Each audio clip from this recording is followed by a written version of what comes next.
Assalamualaikum warahmatullahi wabarakatuh. Nama saya Ninggia Zara Putri Sofiandi dari Prodi S1 Sains Data dengan NIM 241514016. Saya akan menjelaskan mengenai neural network. Oke, jadi di sini apa itu neural network? Neuron merupakan organisasi kompleks dari sel atau jaringan yang ada pada otak manusia, di mana seperti yang kita tahu sendiri, kalau neural network ini terinspirasi dari neuron atau jaringan yang ada pada otak manusia. Dalam biologi, neuron ini bisa menerima informasi, sehingga neural network merupakan model komputasi yang terinspirasi dari struktur dan fungsi jaringan pada otak manusia. Lalu untuk cara kerjanya di sini ada gambaran dari arsitektur neural network terlebih dahulu, di mana di sini ada input layer, hidden layer, dan output layer. Untuk input layer ini nantinya merupakan data yang masuk, misalnya seperti umur, BMI, atau glukos. Lalu untuk hidden layer ini nantinya akan dilakukan proses pengolahan informasi menggunakan bobot atau W dan bias. Lalu di sini ada juga output layer. Output layer ini merupakan hasil prediksi, misalnya seperti sakit atau tidak sakit, atau diabetes atau tidak diabetes. Lalu di sini juga akan dilakukan activation function menggunakan ReLU atau sigmoid. Oke, dimana di sini nantinya setiap garis ini akan mempunyai weight atau bobot yang nantinya weight inilah yang akan dipelajari oleh neural network. Lalu di sini ada feed forward network, dimana artinya ini data ini akan mengalir mulai dari input layer sampai dengan output layer. Lalu untuk yang pertama di sini ada rumus neuron, dimana dengan rumus HI sama dengan sigma X1, sigma XI dikali WI. Di mana nantinya semua input akan dikalikan dengan weight. Di sini saya sudah tuliskan permisalan dari nilai input dan weight. Maka jika nilai input dan weightnya seperti yang tertulis di sini, maka nantinya H sama dengan 2 dikali 0,5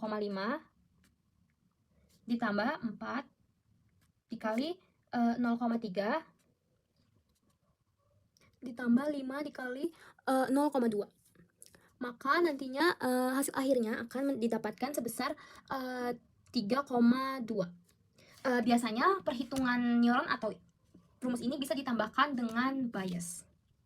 Lalu untuk activation function ini bisa ReLU atau sigmoid, dimana jika misalkan kita menggunakan ReLU, jika nilai inputnya dimasukkan -5, maka nantinya outputnya akan 0. Dan jika nilai inputnya 4, maka outputnya akan sebesar nilai 4. Lalu selanjutnya menghasilkan prediksi. Di sini dengan rumus YP sama dengan sigma HI kali UI, di mana output hidden layer akan dikalikan lagi dengan weight menuju output. Di sini saya sudah tuliskan permisalan nilai untuk hidden 1 dan hidden 2, lalu untuk height-nya. Maka jika nilai ini kita implementasikan ke dalam rumus ini, nantinya perhitungannya akan menjadi YP sama dengan 0,8 dikali 0,6 ditambah 0,4 ditambah 0,2. Maka akan didapatkan hasil YP sebesar 0,56. Lalu di sini ada target dengan rumus YP sama dengan YI, di mana artinya ini prediksi itu sama dengan jawaban sebenarnya. Misalnya nilai prediksinya 0,82 dengan nilai targetnya 1. Maka jika seperti ini, semakin dekat nilainya, maka akan semakin baik atau semakin bagus. Lalu selanjutnya di sini ada loss function atau nilai error, di mana di sini kita akan menghitung besar kesalahan. Di sini saya sudah tuliskan misalkan dengan permisalan target 1 dan prediksi 0,8.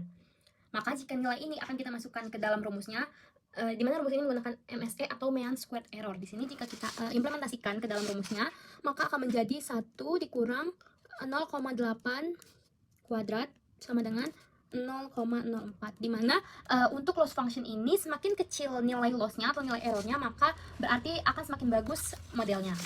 Lalu yang selanjutnya ada update weight, dimana di sini dengan menggunakan rumus W baru sama dengan W lama dikurang W eta, dimana eta di sini adalah learning rate. Di sini saya juga sudah tuliskan permisalan nilai-nilai W lama, L rate, dan gradient. Maka jika kita implementasikan rumus ini ke dalam nilai ini, maka akan menjadi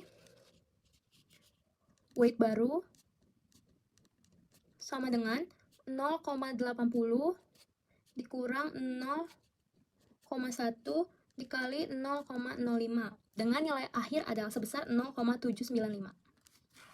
Lalu karena kita melakukan update pada weight, maka kita akan mengupdate juga weight dari hidden ke outputnya, nanti juga akan ikut diperbarui. Lalu back propagation, di mana back propagation ini proses yang sudah saya jelaskan tadi akan terus berulang sampai nilainya ini convergent, di mana convergent ini berarti nilai lo sudah kecil dan stabil atau tidak ada pelonjakan yang seperti terlalu rendah atau terlalu tinggi, jadi nilainya sudah stabil. Sekian presentasi dari saya. Wassalamualaikum warahmatullahi wabarakatuh.